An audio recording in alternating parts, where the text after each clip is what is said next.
responsive, I'm sorry. But I just want to talk. You all can keep chatting with each other. That's cool.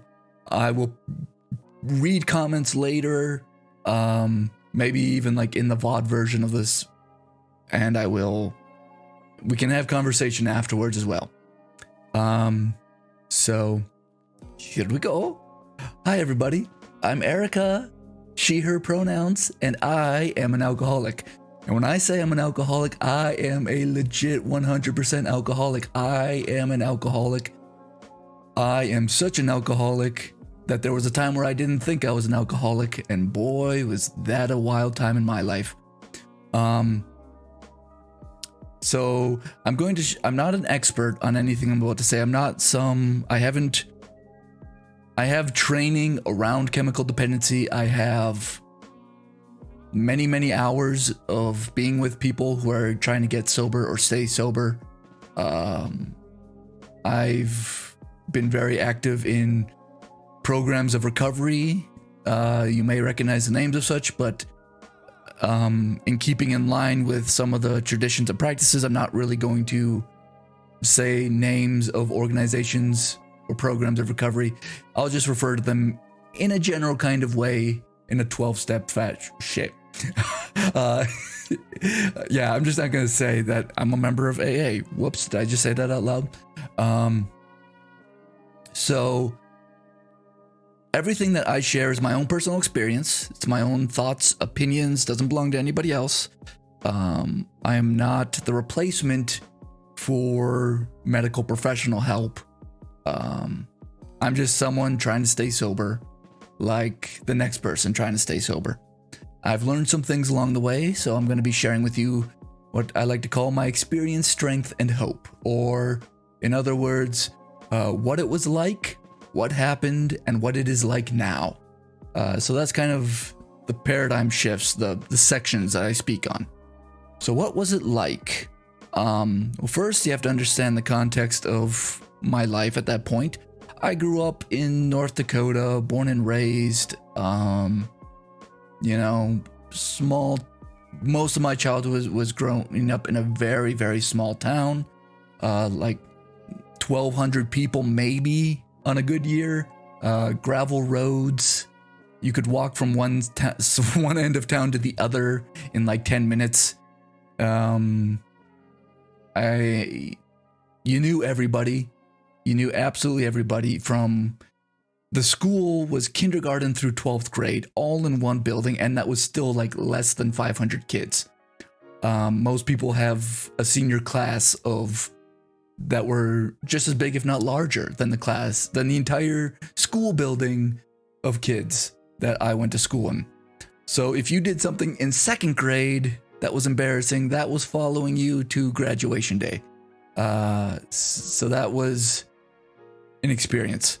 And just as also like a content warning, I'm going to be talking about a lot of traumas of my life. I'm going to talk about them not because, I'm talking about them because I've made peace with them. I've done a lot of work on these traumas, and I can speak comfortably about them because I have, and I've drawn a lot of strength from my traumas, and I'll talk about more of that later. So, I mean, the first trauma of my life was around age 3 to 5. I was sexually abused by someone close in the family. I'm not going to go into who. I'm not going to identify who. And, when you're at that age, it was a really messed up time. Because number one, I didn't know it was wrong. And there's a lot that went on behind the scenes that I didn't know at the time, at the age, that I found out like 2 decades later of like the drama. Because apparently what happened is that I apparently went to my mother around age 3 or 4 and told her what was happening in a very clear, concise way. And that led to a lot of background drama, a lot of splinters in the family. And suffice to say, without pointing fingers, it was handled very, very terribly. That is to say, no consequences were ever laid to the person who it happened to. And, after many years of a lot of therapy and stuff, I actually am pretty okay with everything that's happened. And the reason why I'm okay with things that have happened is that I have found weird amounts of compassion for the person who did these things to me, in ways that I never would have expected. And I've come to that compassion through doing a lot of work on myself by being sober. But what is strange is a lot of people block the traumas from their memories. I didn't block the trauma from my memory. I blocked the fact that I told anyone about it. So I found out in my mid-20s, I finally came forward to my parents that this trauma happened to me. And they're like, yeah, we know. Like, everybody knows. You told us back then. And I didn't know that.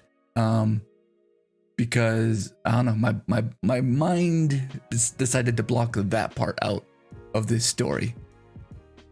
Now, I tell you about this trauma because I think what I discovered in my first year of sobriety is I went for decades, literally decades after that trauma, thinking, oh, it didn't affect me that much. I'm fine. I'm okay. You know, I was valedictorian of my high school class. I was very active in band, choir, drama, football. I was on the golf team for a hot minute. That was a train wreck. I was on the National Honor Society, whatever. Very accomplished. So I figured, like, this trauma happened to me, but it didn't affect me that much. I came to realize in my first year of sobriety that I was given a book called Broken Boys, Mending Men. It was given to me by my therapist to read, and I learned through reading that book that I am textbook, pretty much textbook survivor of sexual trauma. And so that was a rude awakening.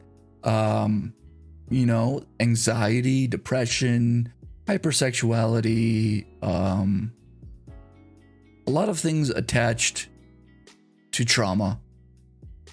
And I'm not going to get into a lot of nitty-gritty details about how that manifested in my life, but I will say that I was a hot mess.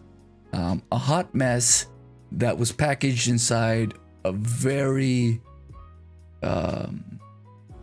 prolific personality. You know, when I moved to this small town in 3rd grade, I did not fit in, like, immediately. I was ostracized. People thought I was gay, which didn't really resonate to me. Funny that, like, 20 years later, I'm like, oh, I am a lesbian. I'm very gay, just not in the way that they were saying I was gay, which is, like, ironic to me. But I got made fun of a lot when I moved there. It took me a few years to start making friends. I just felt very out of place. And now, this is the first time I'm telling my story with the context of being transgender as well. Because also, as I got into my teenage years, I started to feel a lot of dysphoria physically, and I didn't have words for it. I got very, very depressed in 8th grade. I was, just so lost. I couldn't understand why people would make fun of me for, what I see now is like the perceived femininity in me. At that time, at that age, people make fun of you for particularly anyone who's identified as a man. They get made fun of for any perceived femininity, which is gross on several levels, but here we are. That certainly was part of my story. And I didn't have words to describe my dysphoria. I didn't know the word transgender. I didn't know all these things. So I grew up this queer trans kid in a very small town in conservative North Dakota with anxiety, with depression, with not feeling comfortable in my own skin and not knowing why. And I also grew up in a bit of an alcoholic home. I don't want to get into, again, too many details, but suffice it to say, my home was an alcoholic home. It wasn't the first, 10 years of my life. And then the alcoholic in my family started relapsing and shit got weird and toxic. throughout my teenage years. But I didn't know enough about alcoholism at the time to make sense of it. I just knew shit was weird at home. Energy was weird at home. I became very adept at reading the energy of the room, a skill which I still kind of possess. And, you know, if it wasn't for a couple of friends, you know, who knows how my life would have turned out? Who knows if I would have survived my teenage years? I don't know, because it was such a rough time for me, and no one knew it was a rough time for me. But there were times where I came real close to no longer being here. But nobody ever knew that at the time. Like I said, I was really good at putting an outward appearance of being great, while the insides were just shrinking and shriveling up. And, you know, it's one of those things I can remember exactly. I remember with photographic memory intensity my very first drink of alcohol. It was the first day of summer, after 6th grade. It's actually the night. It was like, you know, 6th grade ends on this day, and that night my friends and I had a sleepover at someone's house, but we slept out in tents. He lived like just outside the outskirts of town, like literally here's the railroad tracks that are the end of town, and his house was on the other side of it. So it was like almost like being on a farm, but not quite. I mean, it was surrounded by farm, but the house itself was not a farm property. And so we were there, and there was like six guys, 6 friends, including myself, and someone managed to sneak out 2 cans of beer from their parents' fridge. So that's like, you know, we each get a third of a can. And I remember having, you know, my couple of sips and I just remember something triggered in my brain immediately. Like, it was like, and all I could think about was like, oh my God, that wasn't enough. I need more. I just need more. I literally thought to myself, this wasn't enough to make the magic happen.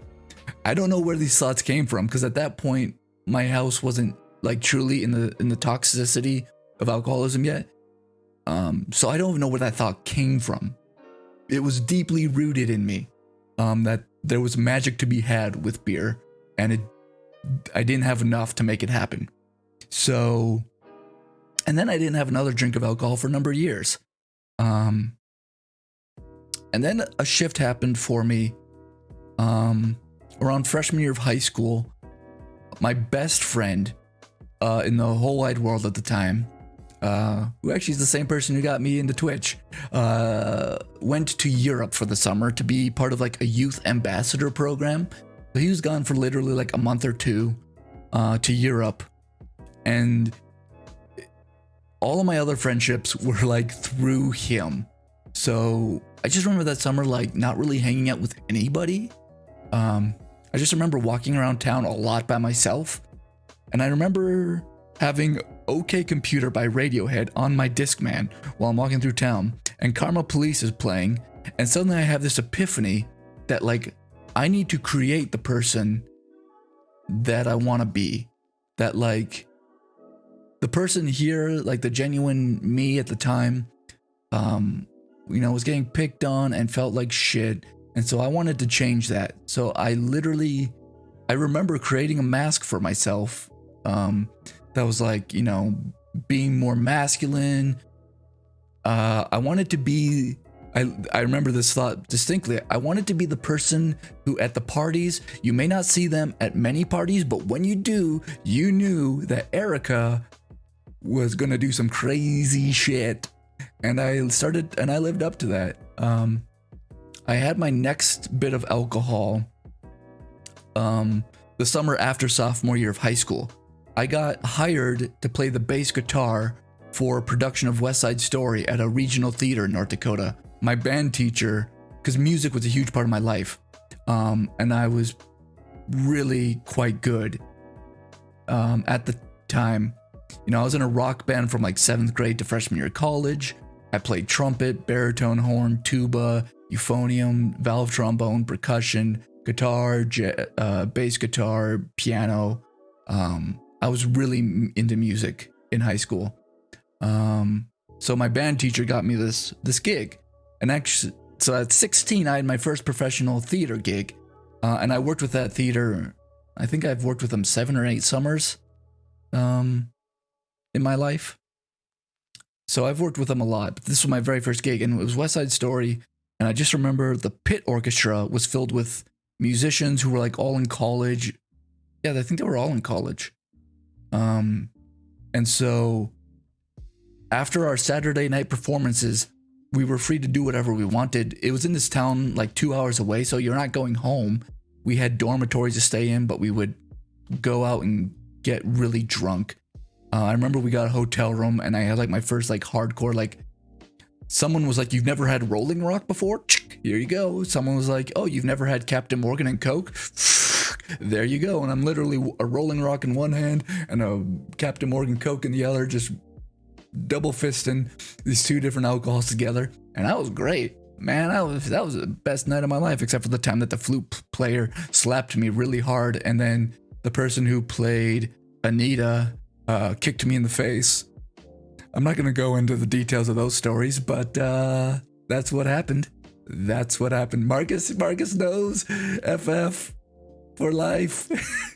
many a wild party. Marcus was in my, not my last production of Frostfire, but Marcus was in my last production where I was still drinking back in 2010, which was the beginnings of the end of Erica's drinking days. And then from that point on, I was like, no holds barred. Like in high school, I would be the person at parties, dancing, nearly naked, if not completely naked, in bonfires. I was known as the class streaker. If someone was like, "Hey, Erica, go streaking," didn't have to tell me twice. I'd do it. It was quite an interesting time. I'm surprised I'm alive, honestly. The times I did so much stupid shit, including but not limited to the time that I played golf with a lit Molotov cocktail that blew up in my face upon impact. I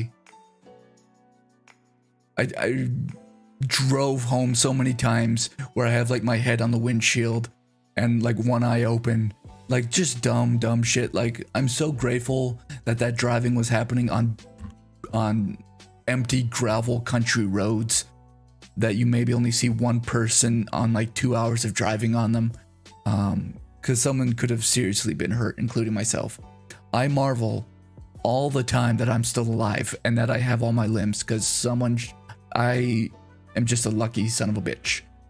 Honestly, truly. I don't mean to like say these things as like a glorification of them. It's literally being like, I am lucky as fuck.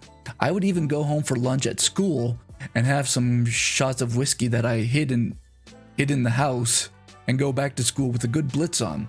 In fact, it was so prevalent that my friends had code words, because the first time I did it, I was in a last hour class, pretty sloshed, and we had a substitute teacher, and I was wearing one of those I Heart New York shirts, and the teacher was like, "Hey, what's your favorite city?" And one of my friends was whispering, "Say New York, say New York." And I was like, Bismarck, North Dakota.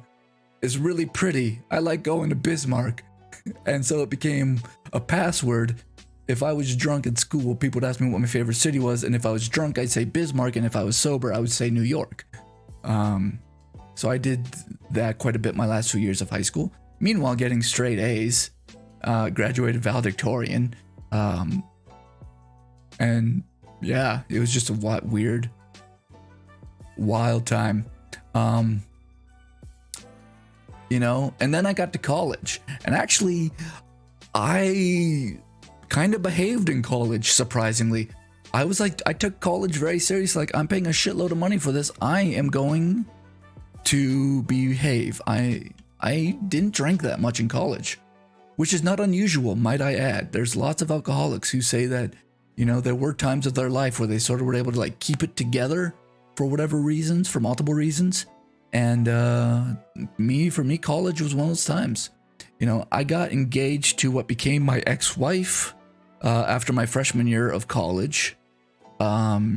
She was a year younger than me. So basically the summer after she graduated high school, we'd been together for a hot minute, for a year or two. I proposed to her that summer. Then we were engaged throughout all of college. I got married the summer after I graduated college. And what is interesting about that is that and what's you know, my marriage, you know, I say some disparaging things about my ex-wife, but honestly, that relationship should have never lasted as long as it did, and that's on me. She tried to end it a number of times, and I fought for it, and was able to like get things back together, because I was too scared to be alone. I literally, on our very first date, I remember dropping her off and starting to drive home. This is as a senior in high school. I'm thinking to myself, I have to hold on to this person for dear life because I will never do better than this. I had this huge fear of being alone, but also I have to admit I was a shit partner. I still can be a shit partner, but particularly before I found sobriety, I was very shitty. I was not an emotionally faithful person to anybody until I got sober. You know, physically cheating. Yeah, there's a couple of examples of that in the story, but you know, it was one of those things that, but you know, there's a difference because I am polyamorous today, but there's a difference back then. It was not part of the relationship contract to be emotionally unfaithful as well.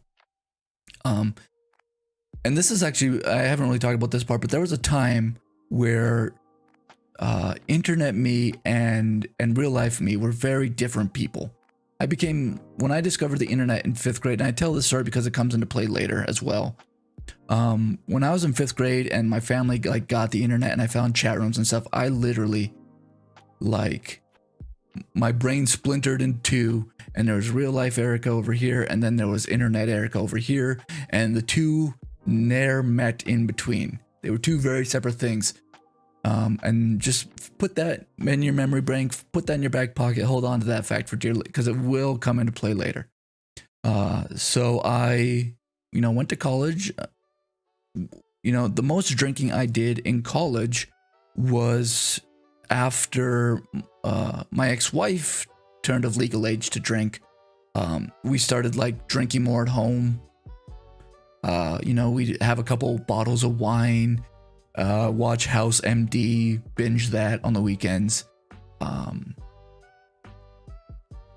But it was like, it was with someone, so it never felt like out of control. It never got like super out of control, that drinking.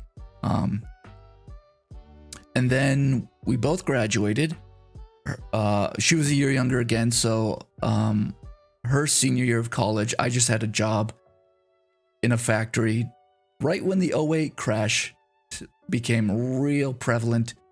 You know, I entered the workforce in the height of a major recession. That was fun. And then after she finished her undergrad, she got accepted to law school. She originally was going to go to a law school in San Francisco, like I think at Golden Gate University maybe. And at the time there was a theater school, aka clown school, about, oh gosh, 5-ish hours north of San Francisco. It's like the very northern tip of California. And I was like, oh, if you're gonna do law school in San Francisco, I could go to clown school and like come down on the weekends. We could, you know, yeah, we'd be apart, but we'd see each other because we'll probably both be busy during the week anyway. You know, you with law school and me with my schooling. So, and it was the only place I wanted to go for school after my undergrad. And so we went. I applied. I got accepted to clown school, and then for reasons she decided to switch from Golden Gate University to a school in Jacksonville, Florida, called like Florida Coastal Law School. Golden Gate University was having some issues. Their law school was like on the verge of like having their accreditation revoked. So she was like, I need to not go there. So within a couple, like with 2 months left to go before the start of law school, she switched to Jacksonville, Florida. And so I moved her to Jacksonville, Florida, got her all settled in. I had like a month to kill before my school started. So I lived in Jacksonville, Florida, which is the goddamn worst place in my life. And then I went to clown school. Flew back to North Dakota, picked up my car, which I left in North Dakota, and drove to clown school. And that year of clown school was one of the most intense years of my life. Drank a lot. And it was emotionally a hard year. Like it was a school, the type of school where they push you literally physically and mentally and emotionally as hard as they can. It's really one of those places that like breaks you down and then tries to build you back up quickly at the end of the year. And in that time, my relationship to my wife was deteriorating rapidly. So bad that by Christmas break, I flew to Jacksonville, and then we were going to drive to North Dakota to be with our family. That trip was so bad, and we had both changed so drastically that when she picked me up from the Jacksonville airport, it was like getting into a car with a complete stranger. And it was a terrible, terrible vacation. We fought. She was really drunk one night and accusing me of trying to sleep with one of her best friends, which was like as far from the truth as possible. Just as far away as possible from the truth as possible.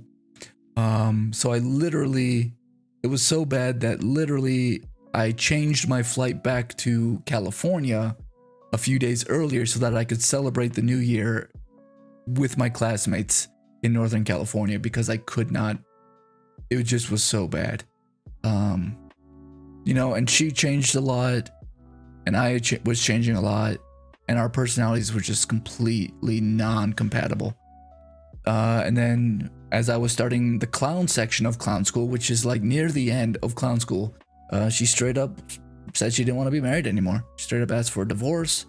I remember telling her, let's give it a week. And if you feel, it was a Saturday, let's give it a week. If you feel this way a week from now, I will say yes. Because I was too exhausted physically and emotionally from school to like even fight it. I was just like, whatever. Like, if you feel this way in a week, we'll do it. And then that week, I didn't sleep more than 3 hours over the course of 5 days.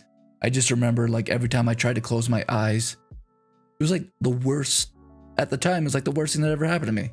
I was not used to failing. And the idea of having to like admit to people that I failed was unbearable. Failing in my marriage. And, we somehow agreed not to tell our families until after the school year was over. So the only people who knew were like my classmates. Like I literally skipped most of class that week. It was such a bizarre thing. Like I literally laid in bed just crying for a week. And some of my classmates who had cars would drive from the other side of this town that the clown school was in and drive to my house to check on me between classes because they were like so worried about me. And then they drive back and like go to class or whatever. It was really isolating, and then a week went by and my ex-wife still felt like it. So we began the process of getting a divorce and then the party started. Hooking up, drinking profusely, even though in my mind, I have to tell you how many times I've told my life I'm not going to drink like the alcoholic in my family, and yet I did anyway. Exactly, I did the thing. And I was drinking a lot.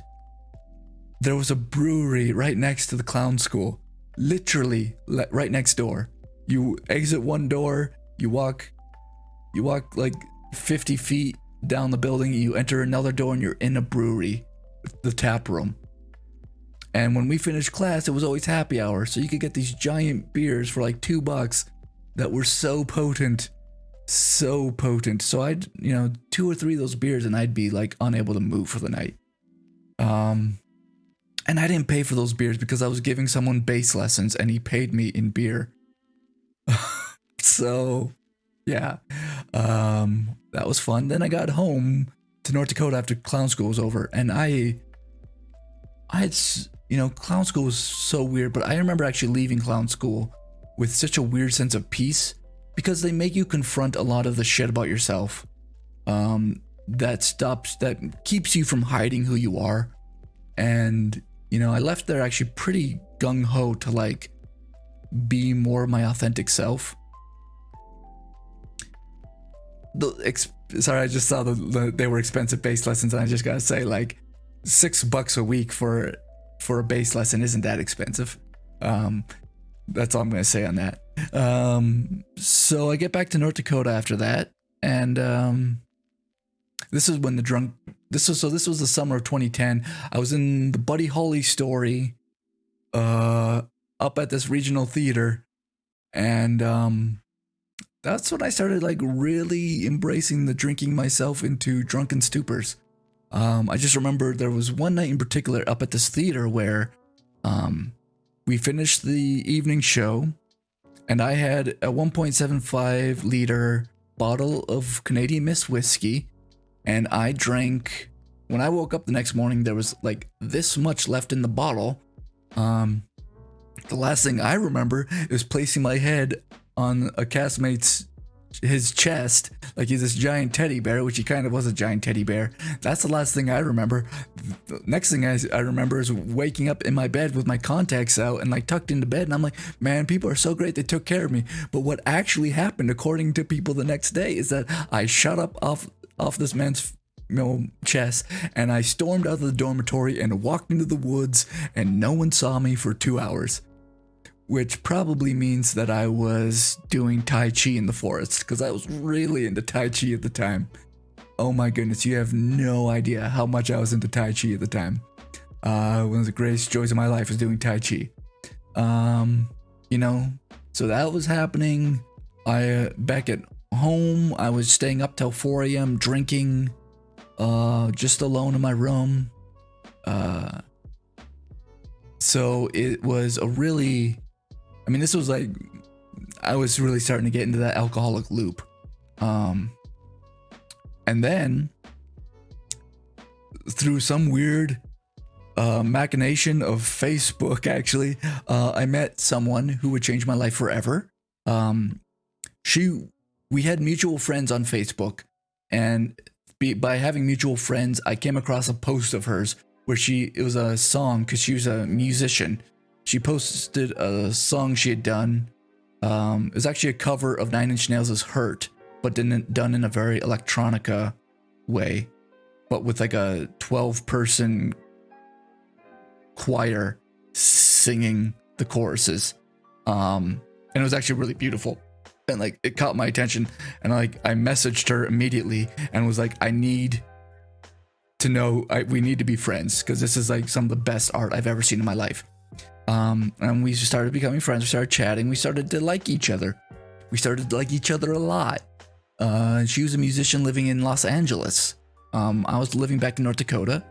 And I decided to go visit her in Los Angeles, and that worked out very well. The chemistry was amazing. Just absolutely amazing. And we started being in a relationship. And here's the kicker. She was like 7 years sober. And to her amazing credit, she never once judged me or my drinking. She's also the first trans woman I ever met. That was incredible. And life was super... I learned a lot from her about being transgender. And, she taught me about a lot of like the issues affecting the trans community, all this stuff. the light bulb didn't click yet, all right? But but I learned words. I learned experiences that I eventually would realize, oh, I had those, that's how I felt. All those weird feelings I had throughout my growing up, the dysphoria and stuff, that was me. But we'll get to that later, dear friends. Don't worry. And so we were in a relationship and my drinking was getting worse. And some night in about January or maybe very late December of 2010, I had one of the last raging benders of my life. It was right after... Actually, you could probably Google this, find out. It was the game the Minnesota Vikings played in football after their roof collapsed of their sports stadium. And then they had to play their game that was supposed to be in that stadium, but they played it like in Detroit against the New York Giants. And during that game, me and some friends went to a Buffalo Wild Wings. And I just remember, like, every time anything happened in the game, good or bad, I would lift my glass of beer and be like, to the Metrodome. And the entire section of Buffalo Wild Wings would scream, to the Metrodome. And we'd all have a drink. You know, I had a bit to drink there. And then after we were done, one of my friends was like, oh, I'm going to this party that one of my English professors is putting on. I was like, can I come? I had no reason to go, but I for some reason wanted to go. And he was like, yeah, sure.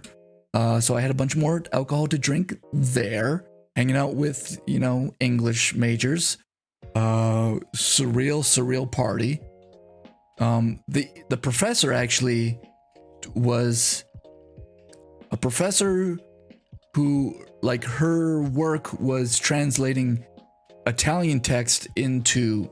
She basically was a translator of Italian novels into English translations of the novels.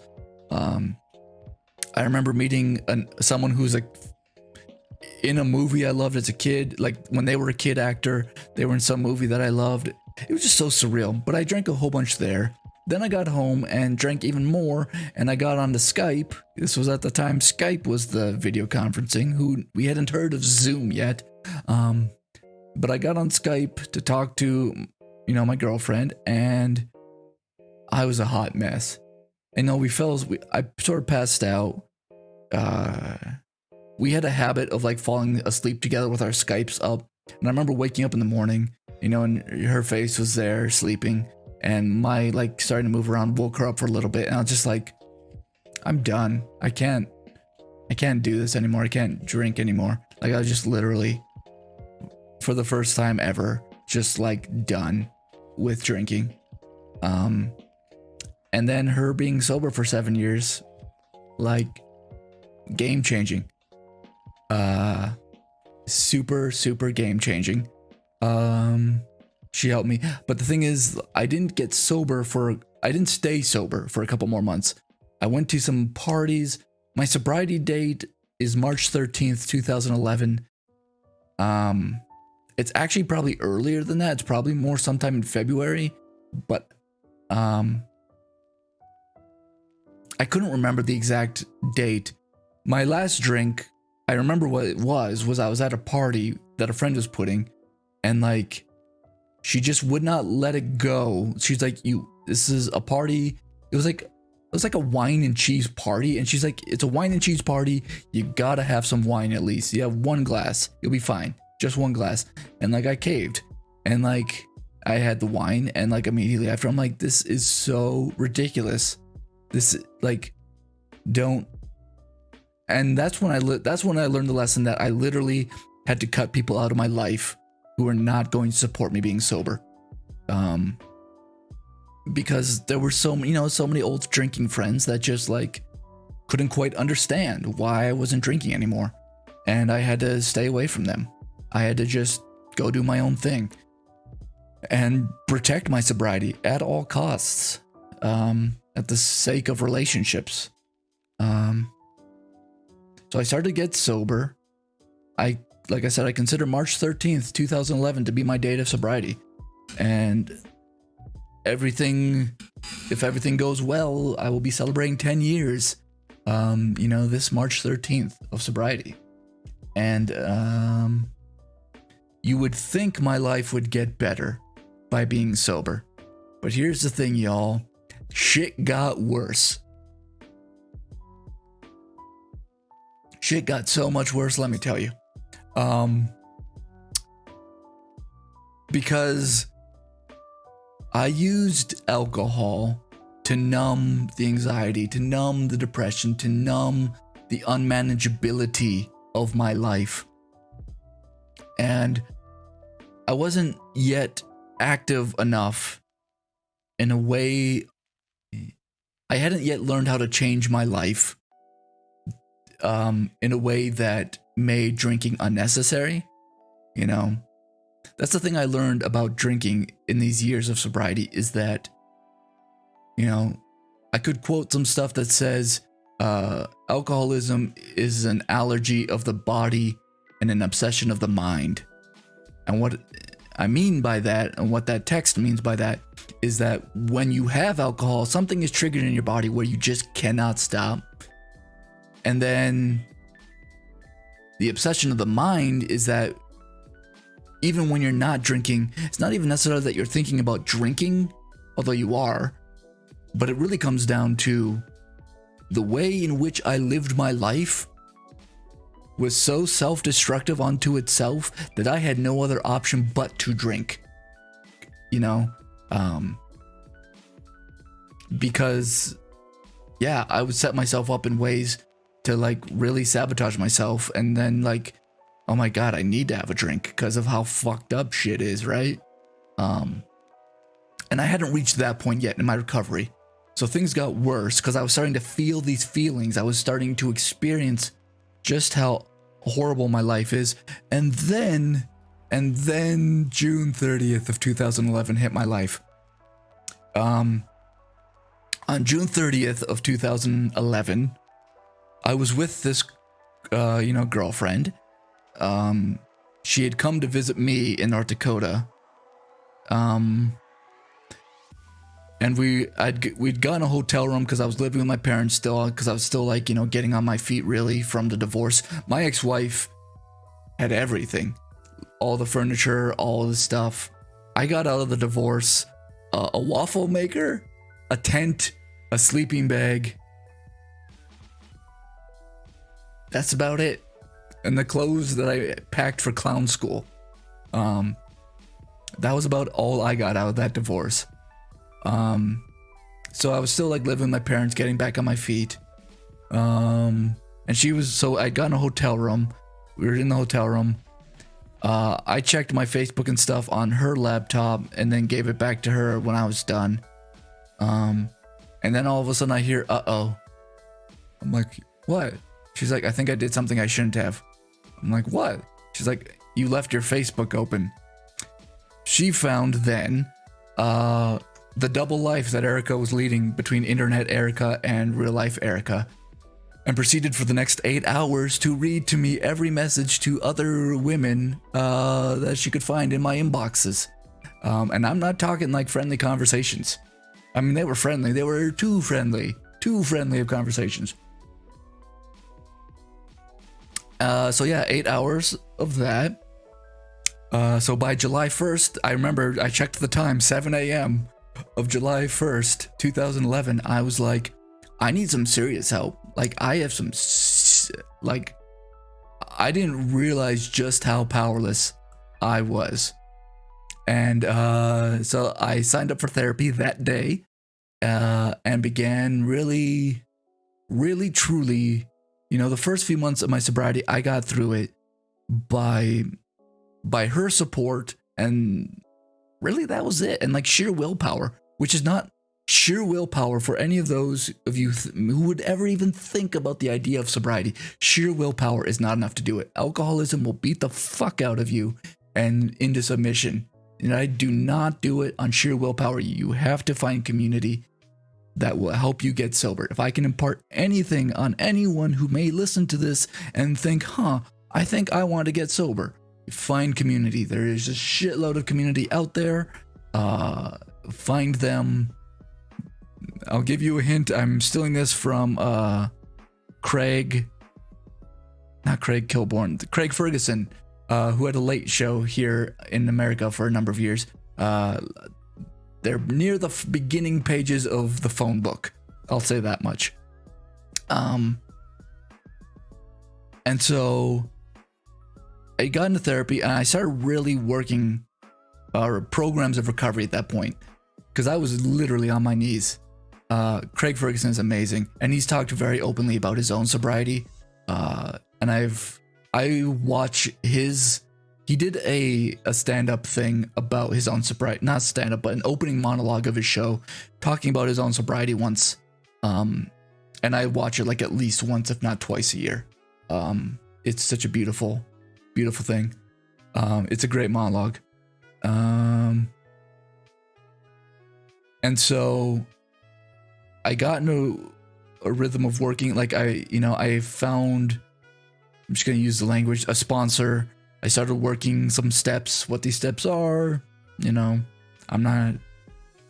I'll talk later about it. But I started doing all the deal, but I completely fucked up that relationship. My first few months of sobriety, after that moment was so wild, because I unplugged from that behavior too. Like, that behavior was as much an addiction as my drinking was. And when I unplugged from that one as well, then the real withdrawal started hitting. And I have my journal from that time period, and it is fucking insane. My brain, withdrawing from anything, from any substance or any activity that you're addicted to, is hard. It is painful. It is something that I don't wish on my worst of enemies. And it was very, very difficult to get through.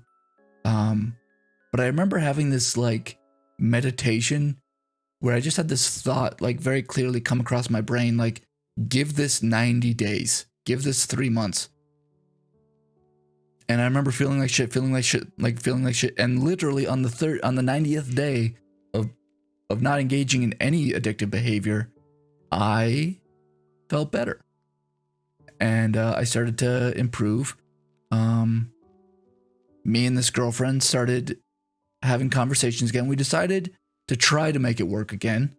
To the point that actually, it was hard though, because I had broken trust very, very deeply. But we were trying, and it got to the point actually that in the spring of 2012, I moved to Los Angeles. Not to move in with her, but to be in Los Angeles. I literally, whatever I could pack in my car, that's what I took with me to Los Angeles. And the relationship actually didn't work. It pretty much imploded within a couple months of me living there. But what was great about it is that Los Angeles has an amazing recovery community. It is like a party that just doesn't happen to have any drugs whatsoever. And so I remember one of my first meetings for recovery in LA. This short guy walked up to me and he's like, "Hey, have you heard of this talent show where this group is putting on?" I'm like, "No." And he hands me a ticket and he's like, "You're going." I'm like, "Okay." And that man would eventually become one of my sponsors. I have had a number of sponsors over the years, sometimes multiple at the same time, who worked through steps with me. And but this particular sponsor, he changed my life 100%. He taught me how to be responsible. He taught me how to not beat myself up, which I'm really good at doing. I mean, I still do it, don't get me wrong, but he taught me how to say I love you in a platonic way and like mean it. I had a really hard time saying I love you to people beforehand. And he like literally taught me he's also the type of personality, he walks into a room with like 60 people and he's going to shake the hands and say hello to every single person in that room and like find out how they're doing genuinely, in a very genuine way. And like when I walk into a room, I'm lucky I try to like say hello to like 4 or 5 people maybe out of like 60. And that's a huge improvement for me. You know, and what was great is because, you know, I was still presenting as masculine then, and he sort of taught me that it's like okay to be like a man who's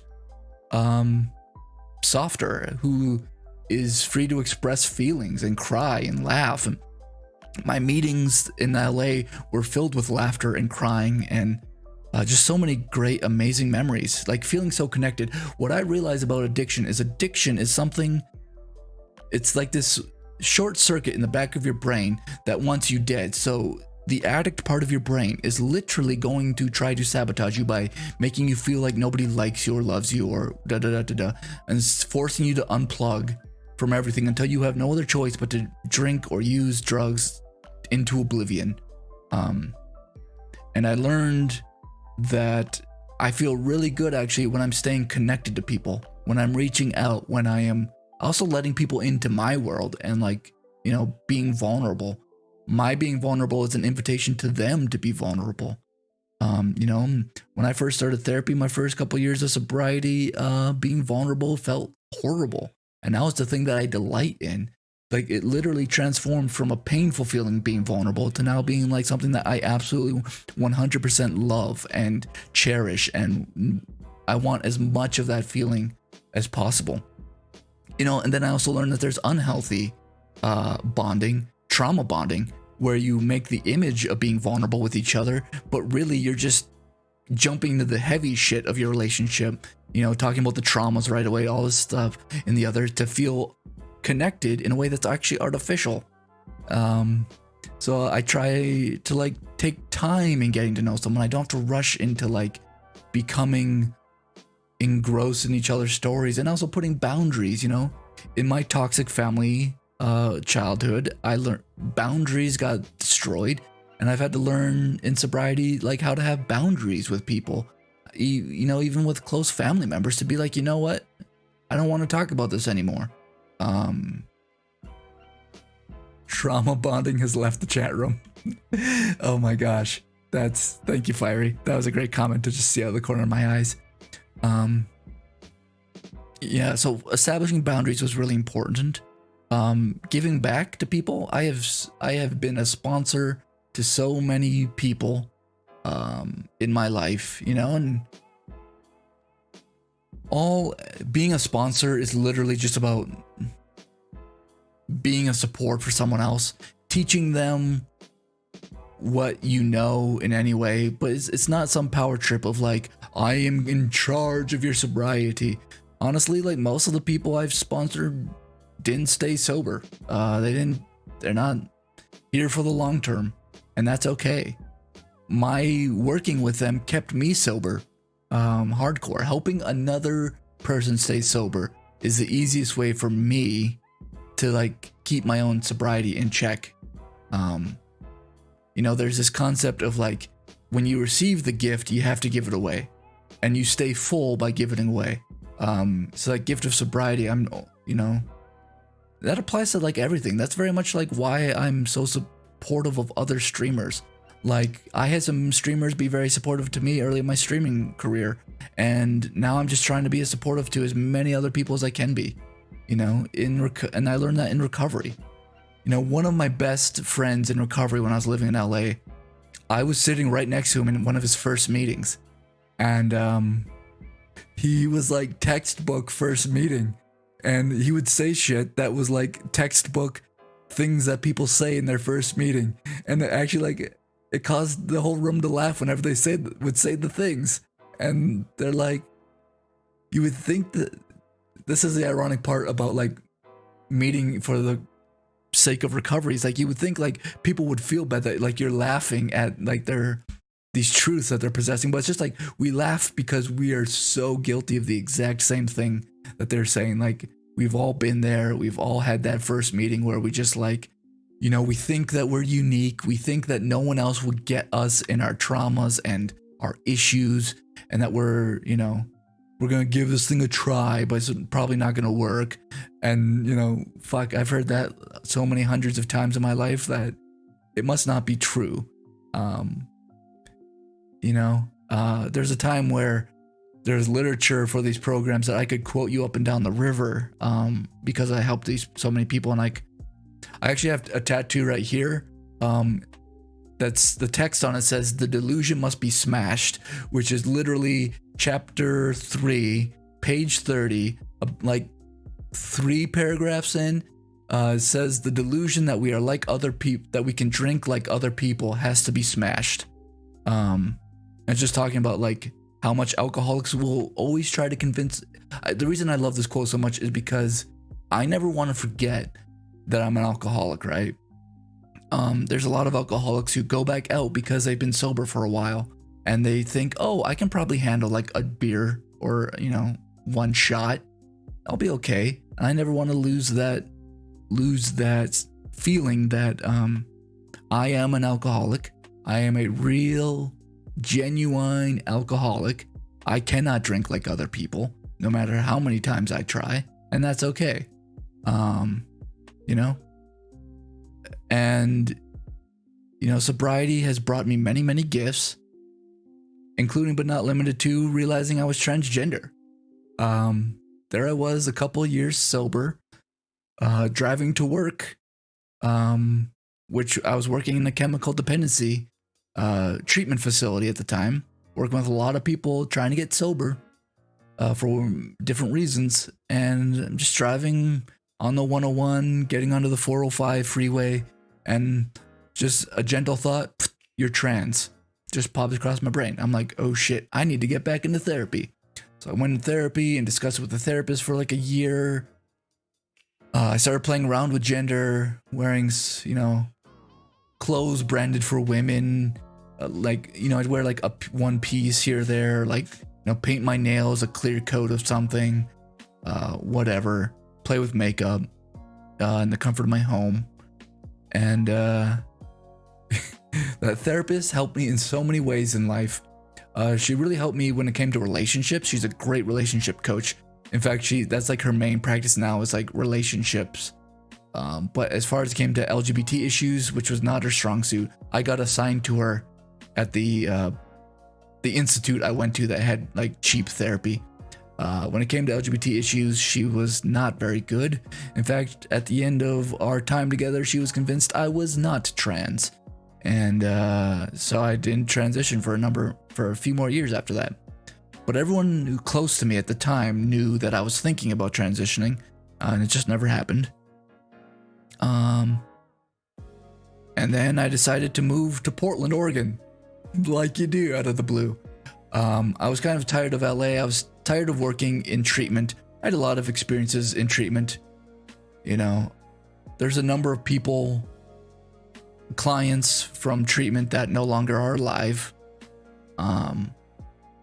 There are some that, you know, you thought was gonna make it, who the long term with sobriety, and they didn't. They relapsed, and who knows? I don't know what their lives are like now. And then there's some people you're like, oh, that person's gonna be dead in a week, who are actually now like sober, still to this day, to my knowledge.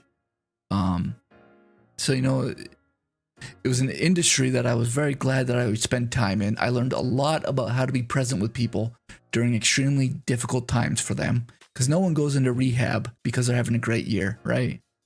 And so that was a really interesting experience, and I never want to do it again. I never want to work in that industry again. And so I left that job, and I was also getting tired of LA because I realized I really didn't care about film or television. I loved live performance. And while LA does have actually quite more of a thriving theater scene than they ever get credit for, it just wasn't for me. So I moved to Portland, Oregon, where I knew a shitload of clown school friends, and they were doing the type of theater I wanted to be doing. So I did the same strat of when I moved to LA, I filled up my car with whatever would fit, and I drove to Portland, Oregon, where I proceeded to be homeless and jobless for like 3 months. It was a wild time. And when I say I was homeless, I was pretty it was a very glamorous homelessness. I slept in my car once. But other than that, I always found some place to lay down my head at the end of every night. But what you don't realize about being homeless is that when you're homeless, every day becomes, how do I eat food and where am I going to be sleeping tonight? I did a lot of couch surfing. Yeah. But like, it was like some of the situations were like, well, you can surf, you can be on my couch for like a day or two, but then for whatever reason, like, you can't stay longer than that. And it's interesting, as incredibly stressful. I'd be dead if it wasn't for food stamps also. I got on food stamps, and that was the only reason I ate for like 2 months. Bank account was closed for being overdrawn for more than 60 days. I managed to land a theater gig working backstage for a show that my friend was in. And I was able to take that check after, like, it was like January 1st or 2nd, I moved back to North Dakota. But I look at my time in Portland, actually, it was a very amazing, magical time. Even though I was homeless the whole time, I went to so many recovery meetings. Literally the first day, my first full day in Portland, I went to a meeting and I sat next to a guy who it was his second day of being sober ever. And we became best friends. And we went to several meetings a day together. And that kept me sober, hardcore. And so even though it was a really hard time, I felt really blessed about the whole thing, except for the time I don't know if I hit the button on my trunk to pop it in the middle of the night or what, but someone did break into the trunk of my car and steal some really expensive shit in the trunk of my car. That sucked. That was like my only negative, like truly negative thing about the whole experience, though. But anyway, I moved back to North Dakota after all that was said and done. And I started a theater company. Like you do after you spend 3 months. So I was like living with my parents. I managed to get back working a job that I'd worked in the past. I started a theater company. I got really involved with learning about how to be a business person because I wanted to do owning a theater company right. Like, I never had a theater space, so it was more like a production company. But I pitched my ideas everywhere I could. I got a grant for $2,000. I won a $500 award from the Chamber of Commerce within a month or two of starting a company. And then I got this gig every New Year's Eve that I lived back in North Dakota during that time. I created entertainment for a New Year's Eve gala that an organization did. These huge spectacles that I was in charge of. I wrote, directed, did the props. They were basically interactive murder mysteries, but on a very large scale. That was really popular. And then I wrote a clown show. My first ever solo show. It was Origami Swans, a clown struggle with drugs and alcohol. Where, I started to, like, these are things that I never had the strength or drive to do, right? Like having a theater company. This is like I'm starting to get into like the gifts of sobriety and like what it's like now. But I was able to make the show. I've been hired to perform the show a few times from chemical dependency organizations. I would do the show, which was about a half hour, and then I'd take an intermission, and then I'd come back and for 45 minutes do sort of a speech called The Healing Power of Storytelling, where I told my story much like I am now, but it was an emphasis on how telling my story to therapists, to sponsors in recovery, to other people in recovery, starting with really safe places, gave me the confidence to expand telling my story to larger places like I am now on this platform, and how telling my story really helped me to heal a lot of my own trauma. For example, one of my first meetings in Los Angeles, I walk into the room, I'd never been here before, and the person sort of leading the meeting was like, we need a speaker for tonight. You know, the format for a lot of meetings is like someone comes in who speaks about their experience, strength, and hope, much like I'm doing now. And then afterwards, the rest of the room is free to share their stories. or how the story affected them. And I was trained at this point, when people ask you to share your story of recovery, you don't say no. So I was like, sure, I'll speak tonight. And I talked about, like I talked about at the beginning, some of the trauma around being sexually abused. And I talked about the recovery from that, a little bit more in detail than I did tonight.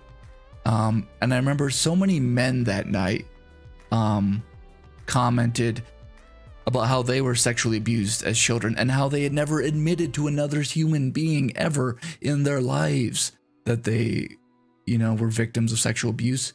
So this was them coming forward in their first time ever. And it was such a beautiful, beautiful night. I met one of my best friends in that meeting, actually. And then what's great about that story is that 6 months later, this dude comes up to me. He's like, hey, like 6 months ago, you spoke at this meeting and you talked about like your recovery from sexual trauma. Because of that, I have started going to a men's support group for sexual trauma survivors. And my life is changing because of it. Like, he was one of those people who always had relationship issues and struggled to connect. And I know he actually just got married a couple years ago. I was able to witness through recovery programs that his journey to like starting to date and starting to like have healthy relationships. And I got to see that blossom into, I know I was still in LA when he started dating his future wife, but yeah, they got married a few years ago, and that's just really, really a gift. To have been a conduit for them, for this person to like work on their stuff. And then, I transitioned. It'll be 4 years. It was 4 years ago right now that I was starting to tell people on the down low that I was trans and I was transitioning. Because I moved to Minneapolis right after the 2016 election. I had one more of those New Year's Eve galas that I was being paid to do. And then January 2nd, I moved here to Minneapolis. And I very quickly got involved in an all queer, all trans ensemble here. Even though at the time I was not out. And I remember almost exactly 4 years ago, working with them on a project and like being around all these queer performers and just thinking, you know what? It's time to finally, it's time. I have community.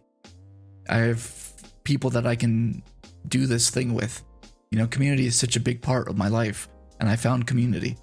In fact, one of those people is in that ensemble I live with now. So I started transitioning. And, I feel like every year that I'm alive and every year that I'm sober, it's about getting deeper and deeper into an authentic relationship to myself. Understanding who I truly am, and also revealing that to the rest of the world. And it's like never an end. It never ends. I always want to be like, where's the finish line? When do I get to stop changing? And unfortunately, you don't get to stop changing until you're done living this life. So I'm in a constant state of change. I'm always changing. But I have the tools now to handle life on life's terms. I don't catastrophize. I'm trying not to sabotage myself and put myself into really difficult situations that require me to want to drink. I still do want to drink. Yeah. Fuck yeah. I would love to get blissed. I would love to have a whiskey. I would love to have a really delicious homebrewed IPA. Absolutely. I'd love to snort some cocaine, but hey, we're not doing that life no more. So yeah, my life is very different. I no longer have I'm no longer splintered. I no longer have like internet Erica over here, real life Erica over here. I can still be a shit person, but I have the tools now to admit that I'm a shit person and hopefully fix situations that I fuck up. And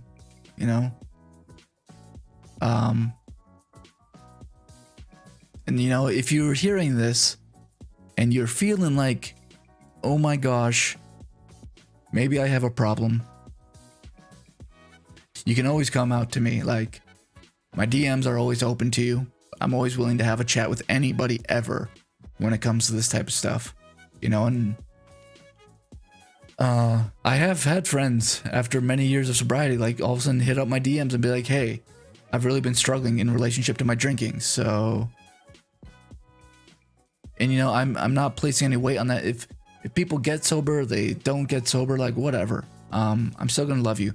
I had so many friends in recovery over the years who couldn't stay sober longer than a couple weeks at a time, and that was an improvement for them. And I'm not gonna judge them. I'd still, if they had a bad relapse and they're trying to get back on the horse again, I'm gonna take them to dinner. Maybe they're in the middle of a binge, and if I can be present with them, I'm gonna do it. So there's no judgments, because there were so many people who came before me who didn't judge me, when I was fucking up or when I was just in need of help. Yeah. And I'm, I have what I call like a brother in sponsorship. Like we had the same sponsor.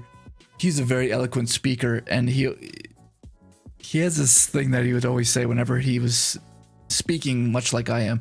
He's like, if you're waiting from some like sign from God or the goddesses, like that you need some help, or like you need to like get sober, or you need to like engage in some program of recovery. It might not be AA, it might not be this, that, or the other. There's other modalities besides just 12-step. But if you're waiting for a sign, consider this to be your sign. Here you are. Somehow you found Erica's Strim. And maybe you don't need help. Maybe maybe you're just here and you're supporting me. Maybe you're here and you're really inspired by what I'm saying, but you're happy with your life the way it is. Like, that's cool too. I'm sharing what I'm sharing kind of because there was some interest, and some people have expressed an interest to hear more of my story, and this is just like a fraction of it. I've been speaking we're getting close to 90 minutes now. So I think I'm going to leave it there. I think, I see that I've missed a lot of chat, a lot of people saying some very, very nice things. So we can continue just chatting for a little bit. Maybe I'll play a game in a little bit. I don't know. Maybe some Darkest Dungeon, maybe some Phasmo. I don't know. But if there's any questions or things you want to talk about, we can make some space for that right now as well. Thank you for being vulnerable and sharing your story. Absolutely, Cerulean. Anytime. It felt really good. I haven't, like I said at the beginning, I haven't really like shared my story in a hot minute, like in this format. But apparently I can do it for nearly 90 minutes. So T, I love you. Y'all stuck around. You didn't leave me. You didn't leave. That feels nice. I love you.